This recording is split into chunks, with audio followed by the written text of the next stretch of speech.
তিনটা। আল্লামা সাঈদীর ছেলে শামীম সাঈদী ভাই বলেছিলেন, আব্বা সেগুলো কি?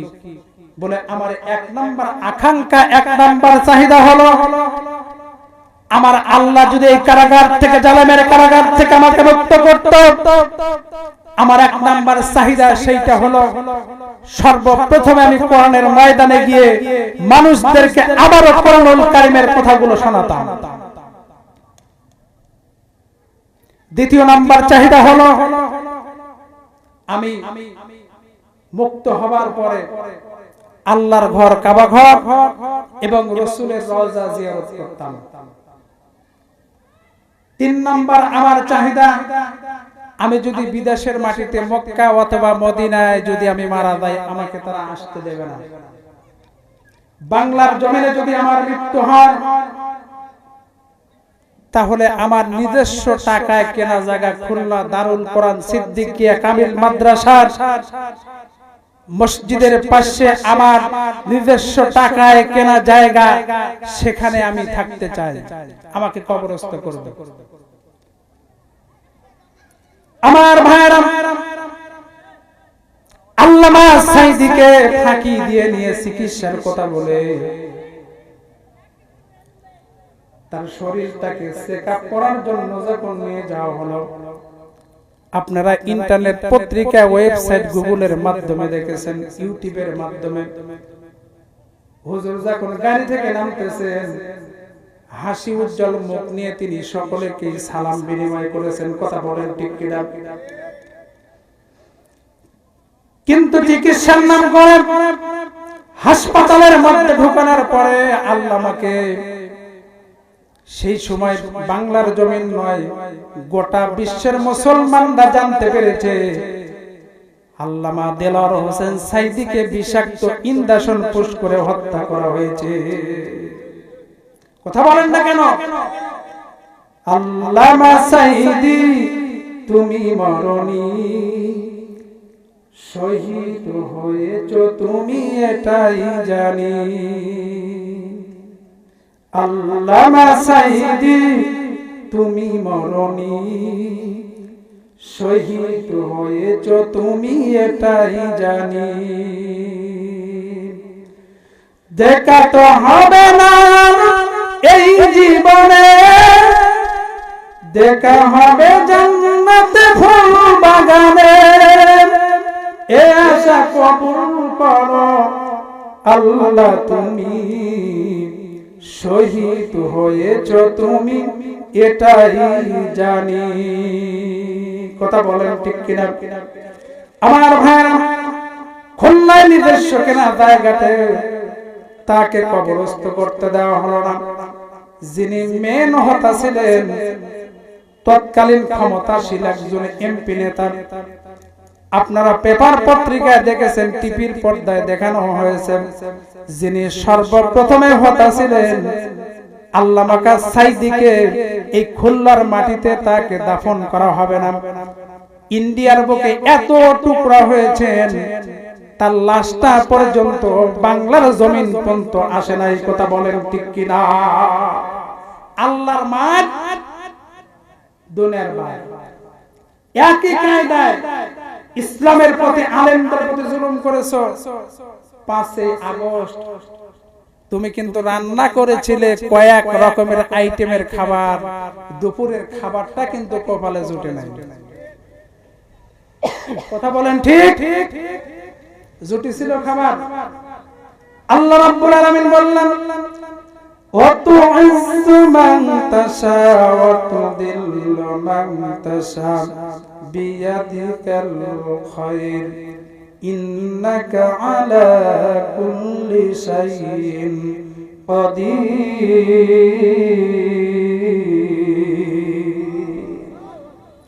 সম্মানদার মালিক কে? সিনিয়রের মালিক কে? তুমি কি বলেছিলে যে মুক্তিযোদ্ধাদের সন্তানদের চাকরি হবে না, রাজাকারের বাচ্চাদের চাকরি হবে? বাংলার জমিনের সমস্ত ছাত্ররা কি রাজাকার? তোমার দলের তোমার বিয়াই ইঞ্জিনিয়ার মোশাররফ 1 নাম্বার রাজাকার। কথা বলেন না কেন? এই রাজাকারের বিচার হয় না। দেলু শিকদারের নাম পরিবর্তন করে আল্লামা সাইদিকে বানায়ছো তোমরা রাজাকার। খেলা হবে হাসরের ময়দানে। কথা বলেন ঠিক কিনা? কাউয়ার দেশত নাই। কাউয়া কাউয়া কোকিল যখন কুহু কুহু ডাকে তখন মানুষের আত্মাটা শীতল হয়ে যায়। আহ, কোকিলের কি সুন্দর ডাক। যখন কবুতর ডাকে সকলেই শুনে।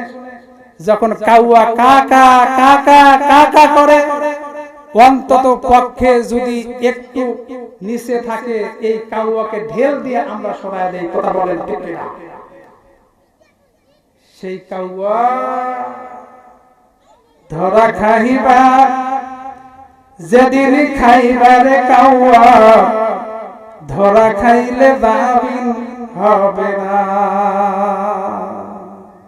যেটি থাকো খালি সময়ের অপেক্ষায়।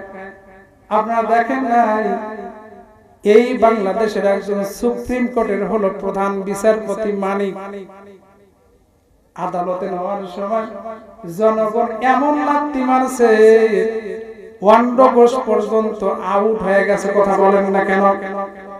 কোরআনের উপরে হাত দিয়েছ। যারা কোরআনের উপরে হাত দেয় আমার আল্লাহ বলে ওই জায়গা তার বেশি দিন তোমাকে রাখবো না, তোমাকে এমন কি করব এই জমিনে জায়গা হবে না। আল্লামা দেলোয়ার হোসেন সাইদি বলেছিলেন আমাদেরকে তোমরা বলো আমরা নাকি মৌলবাদী। মৌলবাদী বললে আমরা রাগ করি না, কারণ মৌলবাদী হলো মূল থেকে। জোরে বলেন ঠিক কিনা? মূল হলো গাছের গোড়া, থাকো আগা। তিনি বলেছিলেন থাকো আগা, মোলে আছে 12 কোটি, গাছের গোড়া একটু নাড়া দিবে বাংলার জমিনে জায়গা হবে না, মামু বাড়ি দিল্লি গিয়ে পড়বে। কথা বলেন ঠিক কিনা? কার্যকর হয় নাই? হয়েছে। এমন সময় আসবে বলেছিলেন, এমন সময় আসবে যে সময় পালানোর জন্য ইঁদুরের গর্ত পর্যন্ত খুঁজে পাবে না, পায়ও না। কিরে কালকে আসলে বালু সাপ্লাই দেওয়ার লোক, আজকে তুই 41,000 কোটি টাকার মালিক। কি দিয়া কি দিয়া পেরাডো গাড়ি চড়ে ঘুরিস, মার্সিডিজ একটা গাড়ির দাম কোটি কোটি টাকা দাম, ওই মনোহর বাপ কিনা থুয়েছে গাড়ি।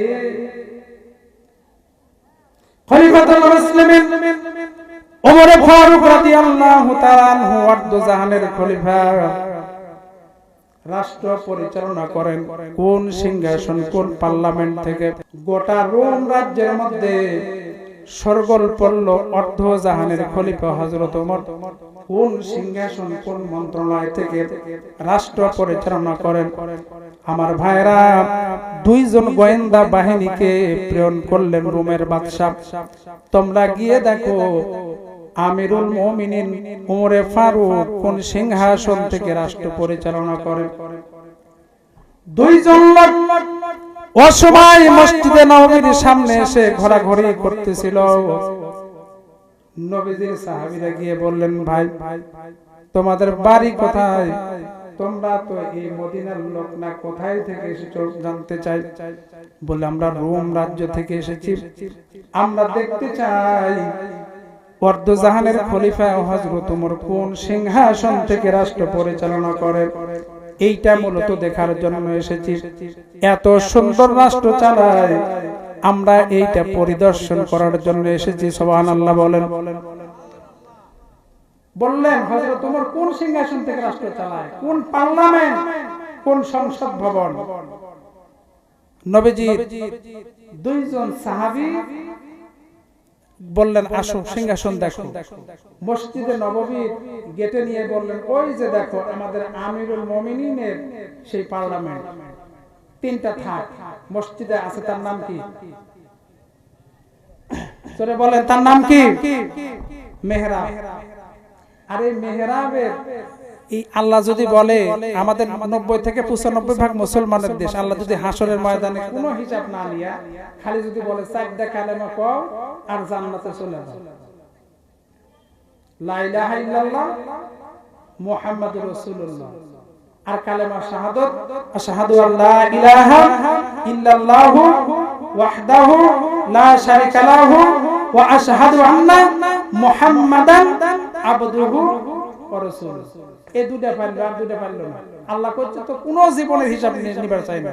মানুষ মারছু, মানুষ গুম করছু, হত্যা করছু, সুদ খাসু, জেনা করছু, বাটপারি করছু, চিটারি করছু, কোন আমি পাপ তোর দেখতে চাই না, কোন আমল নামা ওপেন করব না।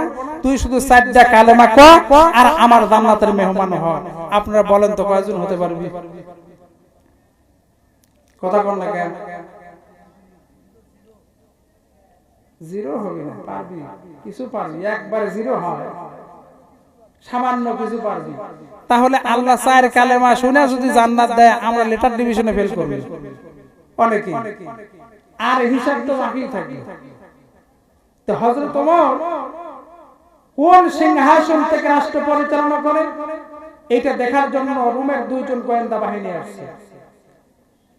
বললেন ওই যে সিংহাসন তিন থাকালা, কয় যে তো মেহরাব, এখান থেকে